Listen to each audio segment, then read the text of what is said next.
Αγαπητοί αδελφοί και πατέρες, ο σημερινός εορταζόμενος Άγιος, ο μεγάλος αυτός θεολόγος, όπως ανακηρύχθηκε της Εκκλησίας μας, ο Άγιος Γρηγόριος, Αρχιεπίσκοπος Κωνσταντινούπολεως, τον οποίον τιμά σήμερα η Εκκλησία την Ιερά Μνήμη και επιτελέσαμε τη Θεία Λειτουργία και συναντήκαμε σήμερα όλοι εδώ να τιμήσουμε αυτόν τον μεγάλο Άγιο της Εκκλησίας μας, ο οποίος καταγόταν από τα μέρη της Καπαδοκίας και ήταν γιος επισκόπου και Αγίων Γονέων και εύπορων και τον έστειλαν να σπουδάσει τις επιστήμες τότε της φιλοσοφίας, της ρητορικής και της φιλολογίας.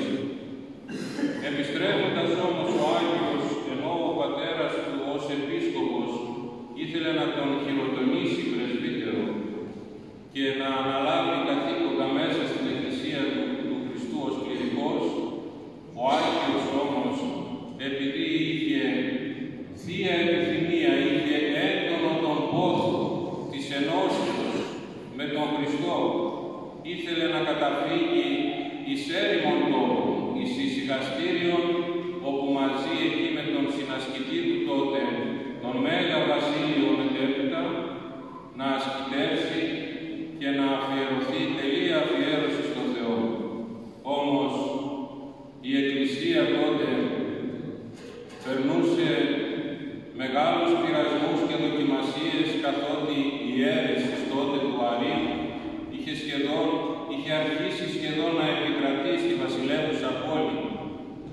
Και ο Δισεβής τότε ο Άριος, ο οποίος μάλιστα τα δόγματα που επινόησε βλασφεμούσαν την θεότητα του Ιησού και έλεγε μάλιστα ότι ο Κύριος μας, ο Υιός, είναι κτίσμα του Θεού Πατρός, ότι κάποια στιγμή μέσα στον χρόνο ο Θεός δημιούργησε τον Υιό, ότι δεν ήταν Υιός μονογενής, και έτσι λοιπόν και με την πίεση των γονέων του αναγκάστηκε ο Άγιος να επιστρέψει από την έρημο, να χειροτονηθεί και να αναλάβει δράση μέσα στην Εκκλησία. Η ρητορική του δυνότητα τον βοήθησε, οι επιστήμες και οι σπουδές του που είχε μάθει και είχε σπουδάσει τον βοήθησαν πάρα πολύ στο να κηρύξει τα δόγματα τα αληθινά. Όμως, αγαπητοί μου, νομίζετε ότι ο Άγιος αυτός τα δόγματα τα αληθινά, την αληθινή θεολογία και όλα αυτά τα νάματα και τους χρονούς της θεολογίας που ανέβησε εκ του στόματος αυτού, νομίζετε ότι τα εσπούδασε, ότι τα διδάχθηκε από άνθρωπο? Όχι βέβαια. Όπως είπαμε, οι σπουδές του περιορίστηκαν στην ρητορική, στην φιλολογία και στην φιλοσοφία. Την αληθινή θεολογία την διδάχθηκε εκ Πνεύματος Αγίου, από το ίδιο το Άγιο Πνεύμα, διότι παρότι το μέλλον του φαινόταν λαμπρό και ο πατέρας του ήταν επίσκοπος και μπορούσε να αναρριχηθεί μέσα στην Εκκλησία και να λάβει πολλά αξιώματα, όπως τον αξίωσε ο Θεός μετά να λάβει, εν τούτης αυτός ακολούθησε την σταυρική οδό, τη σταυρική ζωή, την οδό την τεθνημένη και την ησυχαστική, και κατέβηκε στην έρημο, παρόλο που ήταν οικονομικά εγκατάστατοι οι γονείς του, παρόλο που ήταν πάρα πολύ μορφωμένος, παρόλο που τον προόριζαν για μέλλοντα επίσκοπο, αυτός επέλεξε να καταφύγει στην έρημο και μέσα στην ησυχία. Όπως λέει ο Απόστολος Παύλος, οι δε του Χριστού τα πάθη εσταύρωσαν και τις επιθυμίες. Έτσι και αυτός σταύρωσε τα πάθη και τις επιθυμίες, επέλεξε την φυλακή των αισθήσεων, επέλεξε να μην έχει προσωπική ζωή, επέλεξε να μην έχει καμία παρηγοριά του κόσμου τούτου, ούτε την παρηγοριά των γονέων, ούτε την παρηγοριά των συνανθρώπων του, επέλεξε να μην έχει κανένα αξίωμα για να είναι μόνος με μόνο το Θεό. Και εκεί στην ησυχία, με την αδιάλειπτο προσευχή, με τη φυλακή των αισθήσεων, ανέβηκε εις ύψος θεωρίας και ενώθηκε ο νους του με τον Θεό και την χάρη του Αγίου Πνεύματος. Εκεί έλαβε το χάρισμα της θεολογίας, διότι το χάρισμα αυτό της θεολογίας δεν έρχεται ούτε από τα αξιώματα, ούτε από τη μόρφωσή μας την κοσμική, ούτε ακόμη αν πάμε σε ένα πανεπιστήμιο και διδαχτούμε θεολογία. Τέτοια όμως νάματα θεολογίας δεν έρχονται παρά μόνο εάν ο νους του ανθρώπου ενωθεί με το Πνεύμα το Άγιο. Μόνο τότε γίνεται αληθινός θεολόγος, μόνο τότε θεολογεί και κηρύττει τα αληθινά δόγματα της πίστεως, διότι αυτός που τον εμπνέει, αυτός που του δίνει έμπνευση, που του δίνει το χάρισμα αυτό, είναι ο ίδιος ο Θεός, είναι το Πνεύμα το Άγιο. Αναγκάστηκε όμως ο Άγιος μας να εγκαταλείψει τον τόπο της ασκήσεώς του, όπως είπαμε, και να γεροτονηθεί πρεσβύτερος, και μετέπειτα, όταν ανέλαβε αυτοκράτορας ο Θεοδόσιος, τον εκάλεσε να αναλάβει τον αρχιεπισκοπικό θρόνο της Κωνσταντινούπολης και εκεί ανέλαβε πλέον δράση εναντίον των αιρετικών και τους κατατρόπωσε και κατεσχύθηκαν, διότι ποιος μπορεί να αντέξει στην αλήθεια, ποιος μπορεί να αντέξει στην χάρη του Αγίου Πνεύματος. Κατατροπώθηκαν λοιπόν και κατεσχύθηκαν οι αιρετικοί και επικράτησε το αληθινό και ορθόδοξο δόγμα τότε στη Βασιλεύουσα και ειρήνευσε η Εκκλησία. Όμως πάντοτε η πλάνη της αιρέσεως θα ζει, θα σιγοκαίει. Και έτσι λοιπόν, αφού έμεινε αρκετά χρόνια στον πατριαρχικό θρόνο, στο θρόνο του, εν τούτης όμως ο πόθος για την ησυχία, ο πόθος για την ησυχαστική ζωή, ο πόθος για την σταυρική ζωή, τον ανάγκασα, δυσοπούμενος υπό της επιθυμίας του να είναι μόνος με μόνο το Θεό, παρετήθη από το αρχιεπισκοπικού του αξιώματος, από τον θρόνο, και φυσικά όσοι θυσιάζουν πλήγιους θρόνους κερδίζουν τους ουράνιους. Ο Άγιος λοιπόν ήταν τέτοια η επιθυμία του για ένωση με τον Θεό, για επικοινωνία με τον Θεό, για ησυχία, για σταυρική ζωή, για τη σταυρική, για την τεθειμένη οδό που εγκατέλειψε και αυτό το μέγα αξίωμα του Αρχιεπισκόπου Κωνσταντινούπολης και κατέβηκε και πάλι στην έρημο. Διότι ήξερε, χωρίς σταυρική ζωή, χωρίς αδιάλειπτο προσευχή, δεν μπορεί να ενωθεί κανείς με τον Θεό. Και αν δεν ενωθεί με τον Θεό, δεν μπορεί να διδάξει, δεν μπορεί να καθοδηγήσει, διότι αυτό που καθοδηγεί τους ανθρώπους μέσα στην Εκκλησία είναι το Πνεύμα το Άγιο, το Πνεύμα το Άγιο δια των Αγίων.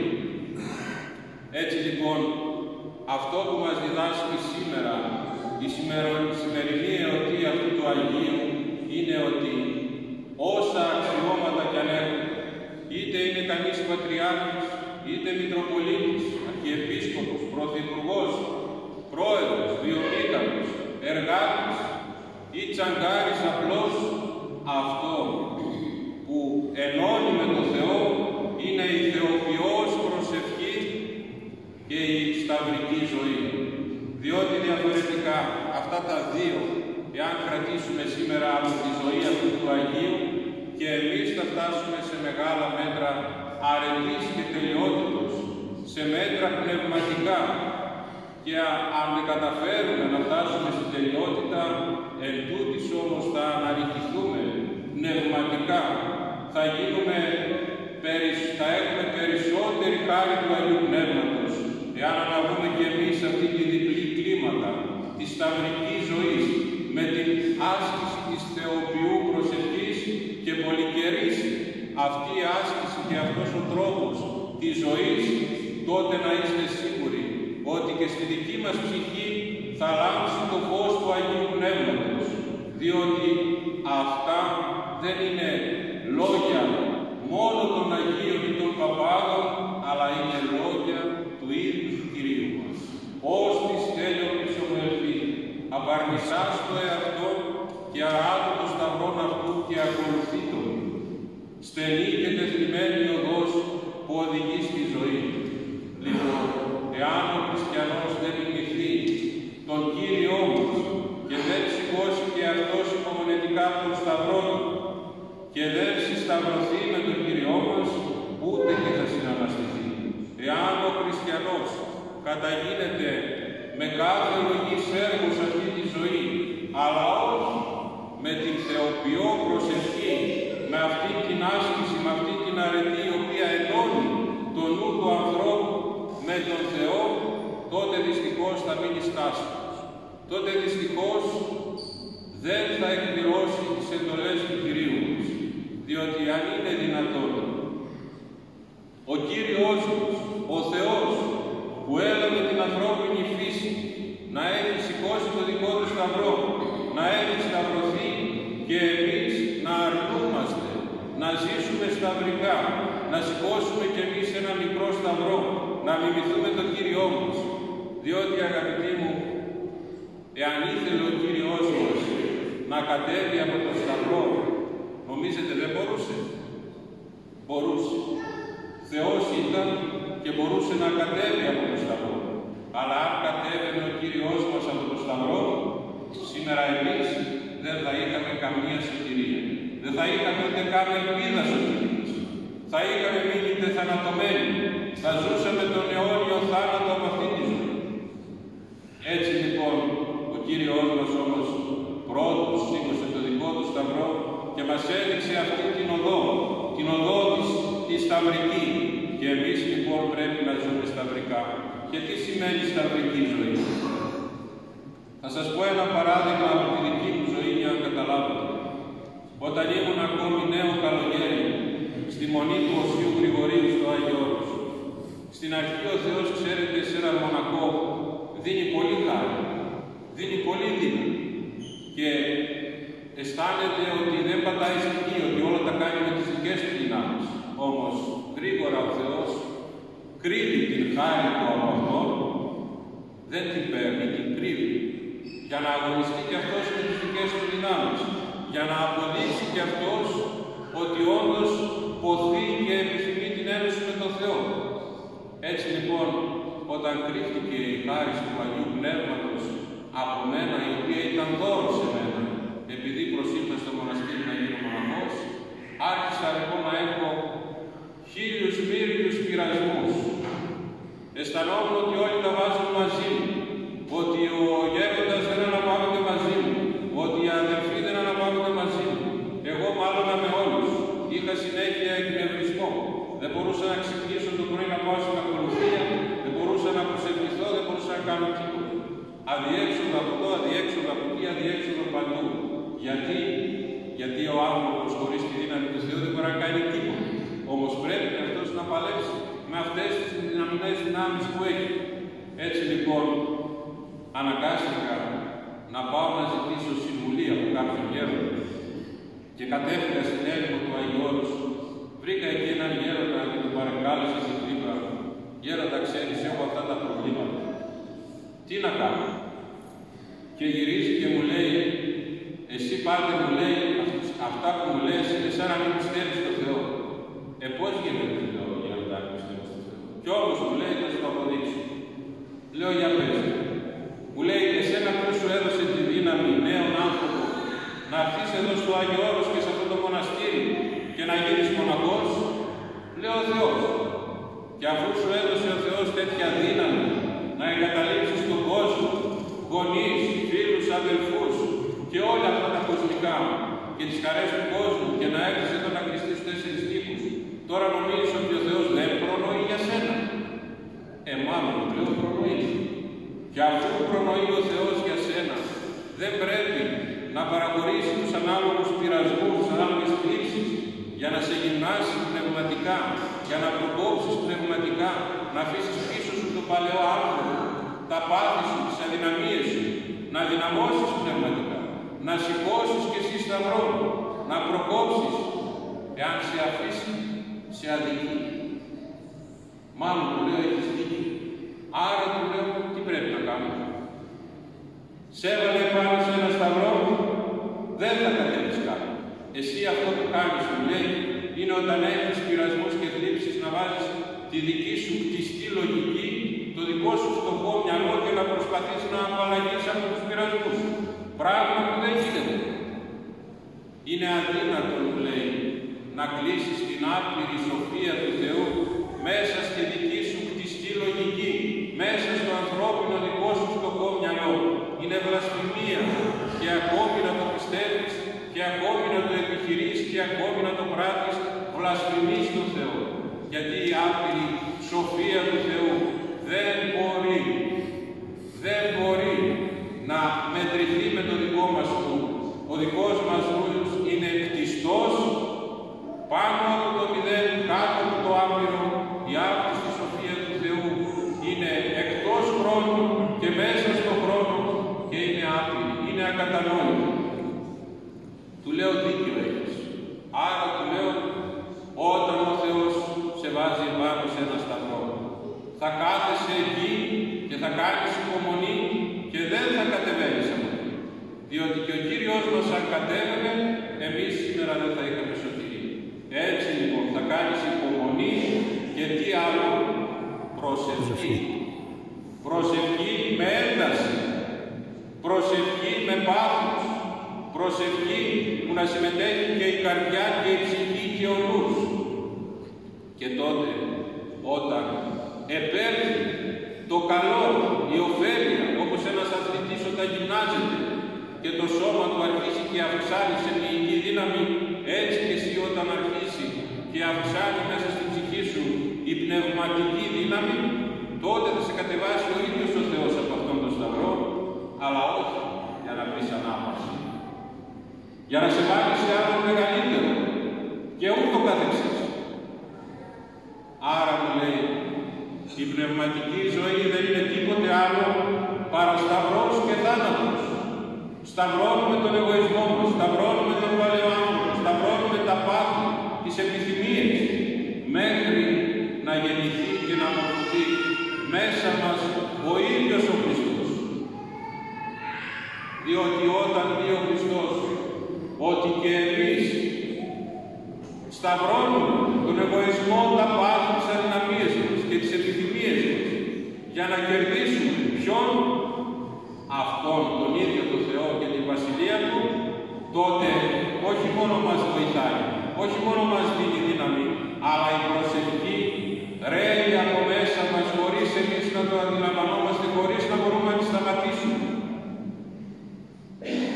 Και ενώ σήμερα οι άνθρωποι δεν στέκονται ούτε 10 λεπτά στο σπίτι τους να προσευχηθούν, εντούτοις όταν ζήσουν έτσι, όταν αποφασίσουν να ακολουθήσουν αυτή τη σταυρική ζωή, τότε η χάρις του Αγίου Πνεύματος θα τους δώσει τέτοια δύναμη και τέτοια δυνατή προσευχή, που η προσευχή θα ρέει μέσα από την καρδιά τους με τόση δύναμη που δεν θα μπορούν να τη σταματήσουν.